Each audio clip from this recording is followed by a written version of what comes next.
25 juta tahun yang lalu, spesies badak dipercaya telah ada di muka bumi. Pada masa itu, diperkirakan ada 30 jenis badak di dunia. Namun kini, hanya tersisa 5 spesies badak, dan 2 diantaranya ada di Indonesia, yaitu badak Sumatera dan badak Jawa, yang keberadaannya sama-sama terancam punah. Tapi, badak Jawa merupakan jenis badak yang paling langka di antara 5 jenis badak lainnya. Populasi badak Jawa yang tersisa saat ini terkonsentrasi di satu tempat, yaitu di Taman Nasional Ujung Kulon, Provinsi Banten. Rhinoceros sondaicus adalah nama ilmiah badak Jawa, yang berasal dari bahasa Yunani, rhino yang artinya hidung, dan ceros yang berarti cula. Sedangkan sondaicus sendiri diambil dari kata Sunda, sebuah wilayah biogeografis yang meliputi Sumatera, Jawa, Kalimantan, dan pulau-pulau kecil lainnya. Selain itu, mamalia ini juga memiliki nama lain seperti badak bercula satu kecil, badak Sunda, dan badak sumbu. Badak Jawa memiliki genus yang sama dengan badak India, tetapi ukuran tubuh dan kepala badak Jawa lebih kecil, dan jumlah lipatan kulitnya lebih sedikit, juga bibir atas yang lebih menonjol. Panjang total tubuh badak Jawa termasuk kepala sekitar 3 meter dengan tinggi sekitar 1,5 hingga 1,7 meter. Badak dewasa dilaporkan memiliki berat antara 900 hingga 2.300 kg. Tapi tidak ada penelitian yang dilakukan secara khusus untuk mengumpulkan data pengukuran badak Jawa yang akurat. Umumnya, badak Jawa memiliki usia antara 30 hingga 45 tahun ketika berada di lingkungan alaminya. Mereka biasanya mendiami beragam habitat, termasuk hutan hujan dataran rendah hingga padang rumput basah. Habitat-habitat ini memberikan kondisi yang mendukung kehidupan mereka. Badak Jawa memiliki kulit yang tebal, berwarna abu-abu, yang membentuk lipatan-lipatan seperti baju zirah. Walaupun kulitnya tebal dan terlihat kuat, nyatanya kulit mereka sangat sensitif. Mereka rentan terhadap serangan serangga dan paparan sinar matahari yang terik. Untuk melindungi diri, badak memilih berkubang di lumpur, membentuk lapisan pelindung agar kulitnya terhindar dari serangga. Lapisan lumpur yang mengering pada kulit badak berfungsi sebagai perisai dari teriknya matahari. Menariknya, badak memiliki kebutuhan tidur yang serupa dengan manusia. Mereka menghabiskan sekitar 8 jam dalam sehari untuk beristirahat.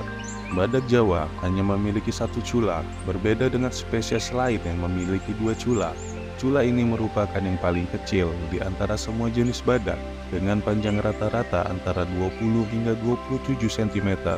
Badak Jawa jarang menggunakan culanya untuk bertarung, melainkan lebih sering digunakan untuk menggeser lumpur di kubangan, menarik tanaman untuk dimakan, dan membuka jalan melalui vegetasi yang lebat.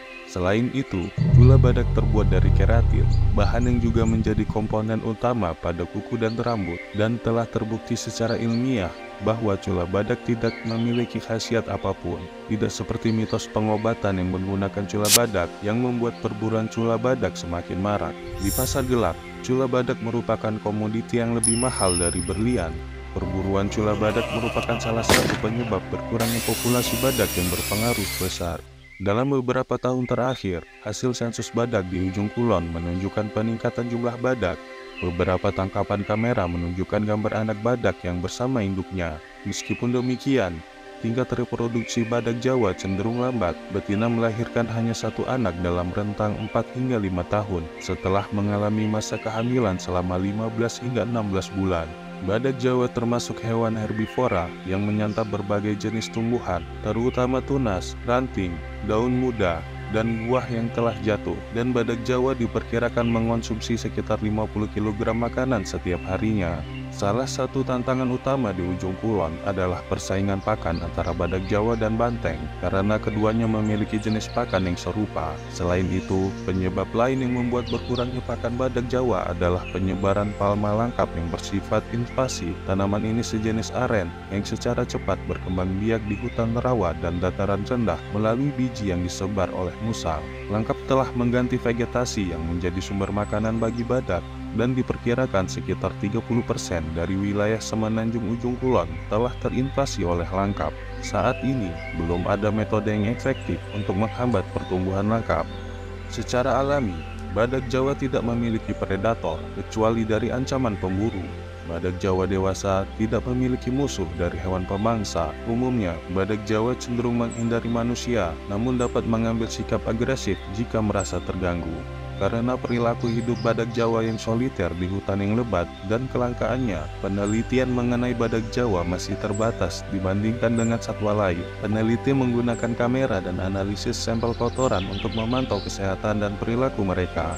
Populasi badak Jawa pernah mengalami titik terendah pada tahun 1960-an. Semenjak tahun 1980-an hingga sekarang, perkembangan populasinya cukup stabil pada kisaran 40 hingga 70-an ekor. Jumlah ini pun masih beresiko.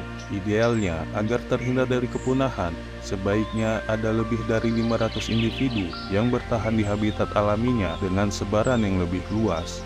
Taman Nasional Ujung Kulon kini menjadi satu-satunya tempat di mana badak bercula satu ini hidup. Badak Jawa pernah tersebar luas di beberapa wilayah di Asia, namun populasinya menyusut. Sepupu terakhir badak Jawa yang ada di Taman Nasional Cat Tien, Vietnam, dilaporkan tewas oleh pemburu pada tahun 2010. Akibatnya, badak Jawa di Vietnam dinyatakan punah. Badak Jawa terakhir yang berada di luar Taman Nasional Ujung Kulon ditembak oleh pemburu di Tasikmalaya pada tahun 1934, menjadikannya mamalia besar paling langka di dunia.